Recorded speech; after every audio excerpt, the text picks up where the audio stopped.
Chers amis, bonjour. Nous sommes le dimanche 10 octobre 2021. Il est 9 heures. Quelques news de l'Arménie, de l'Artsakh et de la diaspora arménienne. En Artsakh, tout d'abord, donc la violence. Donc hier, vers 13h15, un citoyen arménien de l'Artsakh a été tué par un tir d'un sniper azéri, non loin de Mardaket, dans les champs, donc dans les champs euh, proches de Mardaket. Donc l'agriculteur était en train de travailler sur des plantations voilà, de grenadiers. Et il a été atteint par un tir azéri mortellement blessé, donc il est mort. Euh, voilà, une violence encore une fois flagrante de l'Azerbaïdjan qui, plutôt que de faire la paix, veut provoquer la guerre, donc au détriment des forces russes de paix qui ont eu le signalement donc, de ce drame. Et voilà, donc on se demande si Bakou ne veut pas faire la surenchère contre les troupes russes déployées en Artsakh pour que ces derniers partent et laissent le territoire restant de l'Artsakh en leurs mains. Donc voilà, donc c'est quand même assez dramatique ce qui se passe. Bien sûr, les Russes vont faire une enquête, vont demander aux Azéris de se retirer ou de vérifier s'il y a des snipers ou pas. Mais de toute façon, les Azéris continueront à harceler les Arméniens. Donc même chose donc, du côté de Yeras en Arménie, donc à la frontière entre l'Arménie et le Nakhitchevan. Un soldat arménien engagé a été blessé. Bon, sa vie n'est pas en danger, mais il a été blessé par un tir azéri une nouvelle fois venu du Nakhitchevan de l'autre côté de la frontière. Tout ça, donc une pression. L'Azerbaïdjan maintient une pression sur les Arméniens, justement pour essayer d'envenimer la situation et de tirer avantage de ce conflit. Peut-être pour faire partir en Artsakh les 100 000, 120 000 Arméniens restants. Peut-être pour faire partir les Russes. Voilà, donc c'est une politique quand même très, très, comment dirais-je, négative de la part de Bakou, mais on s'en doutait, hein, voilà. Et dans tout cela, la Russie veut que l'Arménie, la Géorgie, l'Azerbaïdjan s'entendent pour le déblocage des voies de communication donc du Sud-Caucase. C'est quand même compliqué. En plus, dans le lot, il met 3 plus 3, il y a aussi la Turquie, avec l'Iran et la Russie, pour justement des gages de paix dans la région. Vous vous rendez compte? Voilà. L'Arménie est en mauvaise situation. Donc le ministre indien des Affaires étrangères viendra donc à Yerevan en visite officielle du 12 au 13 octobre, donc mardi, mercredi.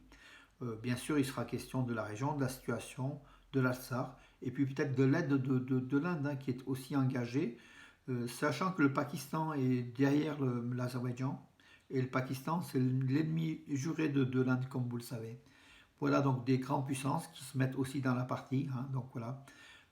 En tout cas, c'est une première visite d'un tel niveau en Arménie de la part de l'Inde. Il manquerait plus que la Chine, voilà, donc, pour faire le bilan complet. Hier, c'était la journée de la capitale, donc Yerevan, qui a fêté ses 2803 ans. 2803 ans, donc Yerevan, Erebuni, le fort d'Erebuni, en fait, hein, créé par les Ouartéens est sans doute l'une des plus anciennes capitales de la planète. En tout cas, Yerevan est plus ancienne que Rome, hein, que la Rome antique. Voilà, donc, mais les festivités n'ont pas eu lieu. Donc, comme le disait le maire d'Erevan, Haïk Maroutian, les sommes débloquées pour cet anniversaire, hein, ces festivités, d'habitude au mois d'octobre, donc il y a les festivités donc, de la journée de Yerevan, les montants qui étaient votés au budget ont été débloqués pour justement pour l'Artsakh, pour construire des maisons en Artsakh, voilà. Et puis aussi pour le musée donc le Erebuni à Yerevan. Ce qui est une bonne chose plutôt que de dépenser donc de l'argent à faire des festivités. Voilà, le temps n'y s'y prête pas. En Artsakh, la fédération donc arménienne de Wushu, Kung Fu, à Stepanakert, porte désormais le nom de Garo Garabet Kebabjan Master Garo, donc le maître du Wushu Kung Fu, qui est décédé en mars dernier, victime du coronavirus. Voilà. Nous l'avions rencontré plusieurs fois en Arménie. C'est un Arménien du Liban qui s'était très connu, hein, champion du monde, qui s'était installé donc en Artsakh et en Arménie. Et il formait là-bas en Artsakh des élèves au combat. Et là, donc le centre compte déjà 300 élèves, hein, donc Kung Fu, Wushu, et c'est bien que le nom de Garo Kebabjan figure. Hein, donc c'est quand même un personnage incontournable de ce combat voilà, en Artsakh, au Liban, en Artsakh et en Arménie.